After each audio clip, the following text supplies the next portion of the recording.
দুদক বুঝাতে চেয়েছেন যে বেগম খালেদা জিয়া তার ক্ষমতার অপব্যবহার করেছেন। বেগম খালেদা যে কোনো এভিডেন্স আসে নাই যে বেগম খালেদা জিয়া তার ক্ষমতার অপব্যবহার করেছেন।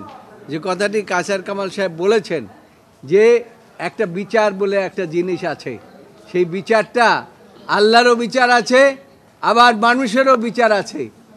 আপনার আল্লাহর বিচারে এই যে বর্তমান ফ্যাসিস্ট সরকার প্রধান শেখ হাসিনা এই যে আমাদের বেগম খালেদা জিয়ার উপরে যে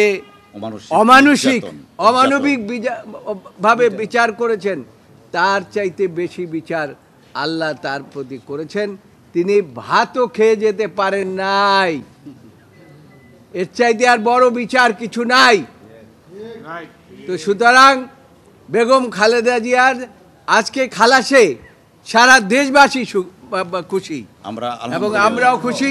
আমরা আল্লাহর কাছে শুকরিয়া জানাই।